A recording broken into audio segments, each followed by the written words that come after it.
জয় গুরু। আজ আমরা পড়ব নিগম তীর্থ দীঘলকান্দি। লিখছেন শ্রী অশ্বিনী কুমার বিশ্বাস। জয় গুরু। আমরা যারা ঠাকুর মহারাজকে চোখে দেখিনি, তার সঙ্গে কথা বলিনি এবং তাকে পা ছুঁয়ে প্রণাম করতে পারিনি, তাদের জীবনে একটা অপূর্ণতা তো রয়েই গেছে। কিন্তু কৃষ্ণস্তু ভগবান স্বয়ং, তাকে চোখে দেখার মানুষ আজকে তো আর বেঁচে নেই। তবুও ধর্মগ্রন্থাবলীতে তার কথা শুনে সকলেই তার ভাবে মশগুল। তেমনি ঠাকুর মহারাজকে চোখে না দেখলেও সারস্বত গ্রন্থাবলীতে তার কথা পড়ে সন্ন্যাসী ব্রহ্মচারীদের কাছে তার কথা শুনে আমরা তারই ভাবে বিভোর হয়ে থাকি। মহাপ্রয়াত স্বামী ভুবনানন্দ মহারাজের কাছে ঠাকুরের কথা শোনার সুযোগ পেয়ে তাকে না দেখার অভাব যেন অনেকটাই পূর্ণ হয়ে গেছে। কারণ এমন নিষ্ঠা সহকারে তিনি ঠাকুরের কথা বলতেন, যা শুনে মনটা ভরে যেত। ভুবনানন্দ মহারাজের পূর্বাশ্রম ছিল অবিভক্ত বাংলার পাবনা জেলার তৎকালের অত্যন্ত বর্ধিষ্ণু গ্রাম দীঘলকান্দি। তিনি ওই দীঘলকান্দি গ্রামের এক জমিদার শ্রেণীর বন্দ্যোপাধ্যায় পরিবারের ছেলে। প্রথম যৌবনেই তিনি ঠাকুর মহারাজের আকর্ষণে ঠাকুর মহারাজের উদ্দেশ্যে গৃহত্যাগ করেন। এই সময়ে তার পরিধানে ছিল তৎকালীন অত্যন্ত উঁচুমানের ফরাসডাঙ্গা ধুতি, সিল্কের পাঞ্জাবি, সোনার বোতাম এবং হীরের আংটি ইত্যাদি। গৃহত্যাগের সময় তার সঙ্গী হন তারই এক অন্তরঙ্গ বন্ধু হরিদাস। উভয়েই ছিলেন ব্রাহ্মণ সন্তান। ঠাকুরের উদ্দেশ্যে যাত্রা হলো শুরু। রেলগাড়িতে পায়ে হেঁটে, জলকাদা ভেঙে, এমনকি সাঁতার পর্যন্ত কেটে তিনি বন্ধুটি সহ হাজির হন আসাম রাজ্যের কোকিলামুখ শ্রী শ্রী ঠাকুর প্রতিষ্ঠিত আসাম বঙ্গীয় সারস্বত মঠে। মঠে প্রথম দর্শনেই ঠাকুর মহারাজকে দেখে তিনি হন অত্যন্ত প্রীত। অনুরূপভাবে ঠাকুর মহারাজও ভুবন মহারাজকে দেখে হন অত্যন্ত উৎফুল্লিত। মঠে তখন ব্রাহ্মণ সেবকের অত্যন্ত অভাব। ঠাকুর মহারাজের আশ্রয় পেয়ে তিনি বললেন, ঠাকুর, আমি তো ব্রাহ্মণ সন্তান, আমি নিজে রান্না করে খাবো। এতে ঠাকুর আরও সন্তুষ্ট হয়ে বললেন, বেশ বেশ, তুমি তাহলে মঠে সকলের রান্না এবং পরিবেশনের কাজ করবে, কেমন, পারবে তো? খুব সন্তুষ্ট হয়ে মহারাজ এই কাজে রাজি হয়ে যান আর রান্নাবান্না ও পরিবেশনের কাজ একাই সামাল দিতে থাকেন। এই সূত্র ধরে খুব অল্প সময়ে তিনি ঠাকুর মহারাজের একান্ত সেবকের দায়িত্ব পেয়ে নিজেকে মনে করেন অত্যন্ত ভাগ্যবান। বাংলা 1371 সনের দিকে এক দুর্গা অষ্টমীতে মহারাজের সঙ্গে আমার সাক্ষাৎ হয় হালিশহর আশ্রমে। মহারাজ প্রসাদ বিতরণের তদারকি করছিলেন। আমাদেরকে বললেন, পেট ভরে প্রসাদ নেবে সকলে, তোমরা তোমাদের বাবার বাড়ি এসেছো। পিতার পরলোক গমনে যেমন সব দায়িত্ব এসে পড়ে বড় ভাইয়ের ওপর, আমার অবস্থাও ঠিক তেমনি। তোমাদের অযত্ন হলে ঠাকুর অসন্তুষ্ট হবেন। এই অল্প সময়ের মধ্যেই মহারাজকে একজন খুব দরদি সন্ন্যাসী বলে মনে হলো। এরপর হালিশহর থেকে জলপাইগুড়ি বিভাগীয় আশ্রমের নতুন মন্দিরে জগৎগুরুর আসন নির্মাণকল্পে এবং এই কল্পে প্রণামী দাতাদের নামের ফলক ইত্যাদি নিয়ে জলপাইগুড়ি বিভাগীয় আশ্রমে যাওয়ার পথে ময়নাগুড়ি আমাদের বাড়িতে প্রথম শুভ পদার্পণ করেন। আমার দীক্ষাচার্য মহাপ্রয়াত স্বামী নিত্যানন্দ সরস্বতী মহারাজও ছিলেন তার সঙ্গে। বেশ কয়েকদিন এই সময়ে মহারাজ আমাদের বাড়িতে অবস্থান করেন। তখন ঠাকুর মহারাজ সম্বন্ধে এবং তার নিজের সম্বন্ধে অনেক অজানা কথাই জানার সৌভাগ্য হয় আমার। বহু কথার মধ্যে যে সমস্ত কথা এখনও আমার স্মৃতিপটে আছে, তাই সংক্ষেপে প্রকাশের প্রয়াস পাচ্ছি। ওই সময়ে মহারাজ নিজে রান্না করে আমাদের বাড়িতে ঠাকুরভোগ নিবেদন করেন এবং ওই সম্বন্ধে অনেক অজানা নিয়ম নিষ্ঠার কথা আমাদেরকে বলেন। আর বলেন ঠাকুর পূজার এবং ঠাকুর ভোগের বাসনপত্রগুলি খুব নিষ্ঠা সহকারে রাখতে। এতে নাকি বাসনপত্রগুলির দিকে তাকালেই একটা শুচিশুদ্ধ ভাব মনে আসবে। তিনি আরও বলেন, খুব ভালো দীক্ষাচার্য পেয়েছো তোমরা। নিত্যানন্দ হলো স্নেহ ভালোবাসার ফল্গুধারা। শুনে তখন খুবই আনন্দ হয়েছিল এবং এই কথা সত্যতা উত্তরকালে মর্মে মর্মে অনুভব করেছি। একবার কী কাজে জলপাইগুড়ি বিভাগীয় আশ্রমে অবস্থান করছেন মহারাজ, আর নিত্যানন্দ মহারাজ তখন সংঘ পরিক্রমার বাইরে আছেন।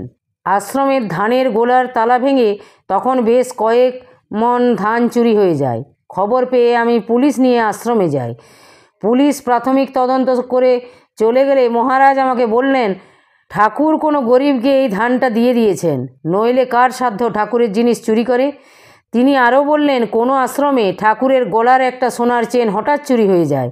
তখনও মহারাজ মন্তব্য করেছিলেন, চেনটা ঠাকুর কোনো গরিবকে দিয়ে দিয়েছেন, নইলে কার সাধ্য ঠাকুরের গলা থেকে চেনটা নিয়ে যায়। ভগবান গুরু ঠাকুর মহারাজের সেবা করতে করতে মহারাজের মনটা হয়ে গিয়েছিল এমনি উদার।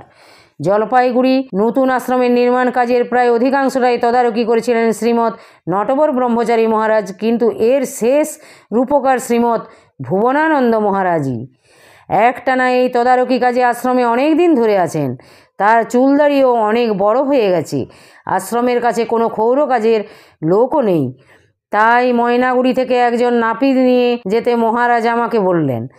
তখন ঠাকুরের দেওয়া তাৎক্ষণিক প্রেরণায় আমি বললাম, আচ্ছা মহারাজ, আপনি তো ঠাকুরের জন্যে কত কাজই করেছেন এবং তার একনিষ্ঠ সেবক ছিলেন। আমি নিজেই যদি আপনার চুলদাড়ি কেটে দিই, কোনো আপত্তি আছে? তখন মহারাজ অত্যন্ত খুশি হয়ে বললেন, বাহ বাহ, তাহলে তো আর কথাই নেই। আমি অনুমতি পেয়ে একটা নতুন সেফটি রেজার দিয়ে মহা আনন্দে খুব সন্তর্পণে মহারাজের চুলদাড়ি কেটে দিলাম। ঠাকুর মহারাজের এত বড় সেবকের এই সামান্য কাজটুকু করতে পেরে আমি মনে মনে কী যে আনন্দ পেয়েছিলাম, তারই বহিঃপ্রকাশে আমি মনে মনে বলেছিলাম, ধন্য আমি ধন্য হে, নাপিত তোমার জন্য হে।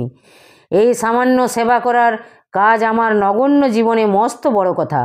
জলপাইগুড়ি জেলার কৃষি আধিকারিকের অফিসের বড়বাবু ছিলেন তারই একজন স্নেহধন্য ব্যক্তি। একবার এই অফিসের একটা গোপনীয় ফাইল অফিস থেকে পাওয়া যাচ্ছিল না। তাতে কৃষি আধিকারিক বড়বাবুকে বলেছিলেন যে এই ফাইলটা বের করে দিতে না পারলে বড়বাবুর চাকরি থাকবে না। ব্যাপারটা চিঠিতে বড়বাবু মহারাজকে জানালে মহারাজ তাকে জানান যে ফাইলটা কৃষি আধিকারিকের কাছেই আছে, তিনি যেন একটু খুঁজে দেখেন। এই কথা বড়বাবু কৃষি আধিকারিককে একটু সাহস করে বলে ফেলেন এবং ফাইলটা পরে সত্যি সত্যি কৃষি আধিকারিকের টেবিলের ড্রয়ারে পাওয়া যায়।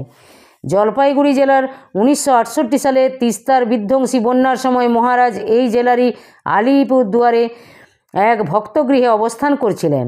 খবরের কাগজে ময়নাগুড়ির বিধ্বংসী বন্যার খবর পড়ে সঙ্গে সঙ্গে একটা ঝোলা ব্যাগে পাউরুটি ভর্তি করে ময়নাগুড়ি আমাদের বাড়ি ছুটে আসেন। আমরা সকলে প্রাণে বেঁচে আছি জেনে মহারাজ ছলছল চোখে বেশ কয়েকবার জয়গুরু বলে ঠাকুরকে কৃতজ্ঞতা জানান। এরপর জলপাইগুড়ি বিভাগীয় আশ্রমের খবর আমার কাছেই জিজ্ঞাসা করেন এবং জেনে নেন যে আশ্রমের ক্ষয়ক্ষতি তো বেশ হয়েছে, কিন্তু কোনো প্রাণহানি ঘটেনি।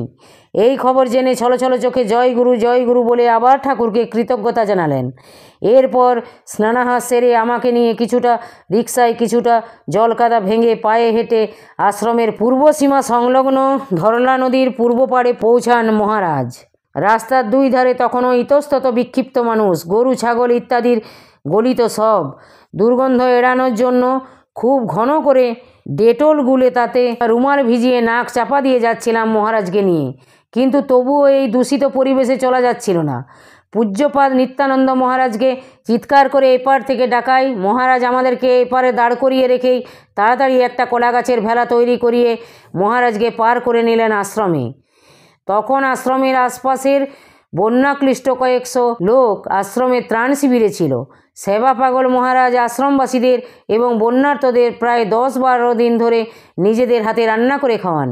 যতটা বুঝতে পেরেছিলাম, মানুষের সেবাতেই তিনি নিজেকে সম্পূর্ণভাবে বিলিয়ে দিয়েছিলেন। 1375 বঙ্গাব্দে মানুষমুড়ি আশ্রমের সম্মিলনী শেষে নিত্যানন্দ মহারাজ সহ বাড়ি ফেরার পথে নিকটবর্তী রেল স্টেশনে চাকুলিয়াতে ট্রেনের অপেক্ষায় প্ল্যাটফর্মে পায়চারি করছিলাম। প্ল্যাটফর্মের বিভিন্ন জায়গাতে মায়েরা তখন বলাবলি করছিলেন, এবার সম্মিলনীতে ভুবন মহারাজই আসেননি, তাই তার সস্নেহ আদর যত্ন থেকে বঞ্চিত হলাম। ওই সম্মিলনী খুবই সার্থক হওয়া সত্ত্বেও ভুবন মহারাজের অনুপস্থিতি অনেকেরই অত্যন্ত দুঃখের কারণ হয়েছিল, এটা বুঝলাম। কত গভীর ছিল তার জনপ্রিয়তা এবং ভক্ত বাৎসল্য। ভক্ত সম্মেলনের সময় সকল ভক্তনিবাস ঘুরে ঘুরে ভক্তদের তদারকি করা তার অবশ্য কর্তব্য ছিল। একবার হালিশহর আশ্রমে এক ভক্ত সম্মেলনীতে কর্মব্যস্ততায় একটা ভক্তনিবাসে মহারাজ মোটেই যেতে পারেননি। বিকেলের দিকে ওই ভক্তনিবাসে গিয়ে সকলে কেমন আছেন এবং কারো কোনো অসুবিধা হচ্ছে কিনা অনুসন্ধান করলে কয়েকজন ভক্ত প্রায় সমস্বরে বলে ওঠেন, কেন মহারাজ, একটু আগেই তো আপনি আমাদের জিজ্ঞাসাবাদ করে গেলেন। মহারাজ তখন অবাক বিস্ময়ে বললেন, তাই নাকি? তিনি বুঝলেন তার হয়ে ঠাকুর স্বয়ং এই তদারকির কাজ করে গেছেন। তাই বলতে ইচ্ছা করে, ধন্য ঠাকুর, ধন্য তার প্রিয় সেবক ভুবন। মহারাজ আমাদের বাড়ি অনেক কয়বার এসেছেন এবং প্রায় প্রতিবারই খুব নিষ্ঠা সহকারে নিজে ভোগ রান্না করে ভোগ নিবেদন করেছেন। ভোগ নিবেদন করে যখন ঠাকুর ঘর থেকে বের হয়ে আসতেন তখন দেখতাম তার চোখ মুখ ছলছল করছে। কোনো কোনো সময়ে ঠাকুর ঘরে ভাবস্থ হয়ে পড়তেন। তখন আমরা তাকে কয়েকজন মিলে ধরাধরি করে বিছানায় শুইয়ে দিতাম এবং বেশ কিছুক্ষণ ধরে হাত পা টিপে দিতাম এবং কিছুক্ষণ পরে তিনি প্রকৃতিস্থ হতেন। আর একবার মহারাজ উত্তরবঙ্গ ঘুরে আমাদের বাড়ি হয়ে এক গৃহস্থ বাড়ি হতে ঠাকুর মহারাজের পাদুকা রূপা দিয়ে বাধাই করার জন্য হালিশহর নিয়ে যাচ্ছেন। আমাদের বাড়ি এসে আমরা সব কেমন আছি জিজ্ঞেস করলেন। জবাবে আমি বললাম, ভালোই আছি মহারাজ, কিন্তু মা একটু অসুস্থ হয়ে পড়েছেন। শুনে মহারাজ সঙ্গে সঙ্গে বলে উঠলেন, তোমার মা এবার আর বাঁচবেন না। কথাটাই আমরা তখন কেমন গুরুত্ব দিইনি। তারপর কয়েকদিন পরই মা সজ্ঞানে পরলোক গমন করলেন। অবস্থা যখন খারাপের দিকে, আমি তখন মায়ের কানে জয়গুরু নাম দিচ্ছি। ঠাকুরের নাম শুনে মাও দু একবার জয়গুরু বললেন আর বললেন, ওই যে ঠাকুর এসেছেন আমায় নিয়ে যেতে, এই বলে চিরদিনের জন্য চোখ বুজলেন। 1376 বঙ্গাব্দের পুরীর সম্মিলনীর সময় মহারাজ আমাদেরকে সঙ্গে নিয়ে নীলাচল কুটির ঠাকুরের অপরাহ্ন ভ্রমণের টানা রিক্সা ও বস্তারে রাজার দেওয়া রৌপ্যমণ্ডিত গড়গড়া হুকা ইত্যাদি সব দেখালেন।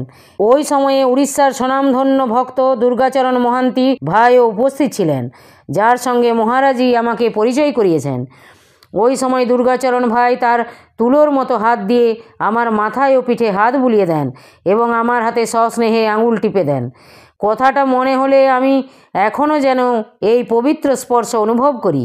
এরপর নিয়ে যান সমুদ্র দর্শনী। সেখানে অপরাহ্ন ভ্রমণে ঠাকুরকে নিয়ে সমুদ্র উপকূলে কোথায় কোথায় বসতেন তা দেখালেন। ওই সমস্ত জায়গার পবিত্র ধুলো আমার মাথায় নিলাম। জগন্নাথ দর্শন তো আগেই হয়ে গেছে। ওই সম্মিলনী শেষে বাড়ি ফেরার সময় মহারাজকে প্রণাম করার জন্য খুঁজতে খুঁজতে পেলাম সম্মিলনীর রন্ধনশালায়।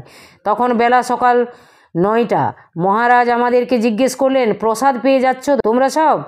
জবাবে আমি বললাম, না মহারাজ, এত সকালে প্রসাদ কোথায় পাবো? রাস্তায় কোনো জায়গায় খেয়ে নেব। এতে মহারাজ বলে উঠলেন, কি, আমি এখানে উপস্থিত থাকতে তোমরা প্রসাদ না পেয়ে যাবে? একটু দাঁড়াও। এই বলে একটা জ্বলন্ত চুল্লিতে চাল, ডাল ও আলু একসঙ্গে চড়িয়ে দিলেন এবং কয়েক মিনিটের মধ্যে আমাদেরকে প্রসাদ দিলেন। তাই বলতে হয় মহারাজ শুধু ঠাকুরেরই সেবক ছিলেন না, তার নগণ্য সন্তানদেরও দরদ দিয়ে স্নেহ ভালোবাসা দিতেন। এই তার সঙ্গে শেষ দেখার তার হাতের রান্না খাওয়া। সেই দরদ মাখানো প্রসাদ আজও যেন মুখে লেগে আছে। এর পরবর্তী সম্মিলনী ছিল জলপাইগুড়ি বিভাগীয় আশ্রমে, কিন্তু হায়, মহারাজ এলেন না এই সম্মিলনীতে। জলপাইগুড়ি আশ্রমের সম্মিলনীর মাত্র কয়েকদিন আগে আদ্রা আশ্রমে সামান্য অসুস্থতায় তিনি চলে গেলেন তার গুরুর কাছে। একবার এক ভক্তগৃহে ঠাকুর রয়েছেন, সঙ্গে তার স্নেহধন্য সেবক ভুবন ব্রহ্মচারী। আমাদের আমদানি প্রায় শেষ। ভক্তটি বেশ দূরবর্তী শহর থেকে আম এনেছেন ঠাকুর সেবার জন্য। ওই আম যখন ঠাকুর ভোগের জন্য মায়েরা কাটছেন, তখন বাড়ির একটা বাচ্চা একটু একটু করে নিয়ে খাচ্ছে। ব্যাপারটা ভুবনানন্দ মহারাজের চোখে পড়ে যায়। মায়েরা যখন ওই আম ঠাকুর ভোগে দিলেন ভুবনানন্দ মহারাজ, তখন মায়েরা চলে গেলে ঠাকুরকে বলে ওঠেন, খবরদার এই আম মুখে দিও না। ঠাকুর আস্তে আস্তে জিজ্ঞেস করলেন, কেন রে? ভুবন মহারাজ তখন বললেন, ওই আম একটা বাচ্চা খেয়ে এঁটো করে দিয়েছে। তখন ঠাকুর বললেন, এত দূর থেকে কত কষ্ট করে নিয়ে এসেছে, আম একটু মুখে না দিলে কেমন হয়? তখন ভুবন মহারাজ বলে উঠলেন, যত কড়াকড়ি আমাদেরই জন্যে। শ্রী শ্রী ঠাকুর তখন মহারাজকে আশ্বস্ত করে স্নেহ ভরে বললেন, ওরে গৃহী, আর তোদের মধ্যে পার্থক্য তো থাকবেই।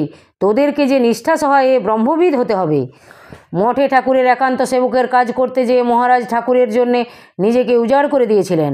গরমের দিন প্রায় সারা রাত ঠাকুরের বিছানার পাশে দাঁড়িয়ে একটা বড় তালপাতার পাখা নিয়ে পাখার সম্পূর্ণটা এবং 2 হাতের কনুই পর্যন্ত মশারির ভেতর ঢুকিয়ে ঠাকুর মহারাজকে হাওয়া দিতেন। তখন 2 হাতই গুরুসেবায় বন্ধ থাকার সুযোগে মশাগুলি মহারাজের রক্ত পেট ভরে খেয়ে আপনা আপনি মাটিতে পড়ে যেত। উত্তরকালে শ্রী শ্রী ঠাকুর ওই দীঘলকান্দির সঙ্গে এত একাত্ম হয়ে গিয়েছিলেন যে ওই দীঘলকান্দিরই বাচ্চা ছেলেকে তার বন্ধু বানিয়েছিলেন এবং এক ভক্তগৃহে ওই বন্ধুর সঙ্গে নিভৃতে এক ঘরে ঘোড়া খেলেছিলেন। ঠাকুর ঘোড়া সেজে হামাগুড়ি দিয়ে চলছেন আর বাচ্চা বন্ধুটি তার পিঠে চড়ে মহা আনন্দে চলছে। হঠাৎ বাড়ির বড়রা দেখে ফেলেন এই দৃশ্য এবং ঠাকুর হয়ে পড়েন অত্যন্ত অপ্রস্তুত। এই দীঘলকান্দিরই আর 2টি ছোট বাচ্চা মেয়েকে ঠাকুর ডাকতেন সই, আর তাদেরকে অন্তর দিয়ে আদর করতেন। ওরা সব মহারাজের পূর্বাশ্রমের পরিবারেরই ছেলে ও মেয়ে। কলকাতার বিডন স্ট্রিটে 1342 সালের অগ্রহায়ণে ঠাকুর মহারাজের মহাপ্রয়াণের সময় অবস্থা খারাপের দিকে দেখে ওই ভুবন ব্রহ্মচারী যখন ঠাকুর ঠাকুর বলে চিৎকার করে ওঠেন, তখন কেন আর ডাকো আমায়, আমার নিজের মধ্যে আমাকে ডুবতে দাও, এই শেষ কথা কয়টি এই ভুবন ব্রহ্মচারীকে ঠাকুর বলেছিলেন। এই সব ঐতিহাসিক ঘটনার পরিপ্রেক্ষিতে বলতে হয়, দীঘলকান্দি শুধু সাধারণ একটা গ্রাম নয়, দীঘলকান্দি আমাদের সকলের নিগম তীর্থ। আর তার সেবার কথা মনে হলে বলতে হয়, ও ভাই, এমন সেবক কোথাও খুঁজে পাবে নাকো তুমি, আমার তান্ত্রিক গুরুর সেবক সে যে ভুবনানন্দ স্বামী, আমার জ্ঞানী গুরুর সেবক সে যে ভুবনানন্দ স্বামী, আমার যোগী গুরুর সেবক সে যে ভুবনানন্দ স্বামী, আমার প্রেমিক গুরুর সেবক সে যে ভুবনানন্দ স্বামী। জয় গুরু, জয় গুরু। আজ এই পর্যন্তই। যদি আপনাদের ভালো লেগে থাকে চ্যানেলটিকে সাবস্ক্রাইব করে সাথে থাকুন। জয় গুরু, জয় গুরু।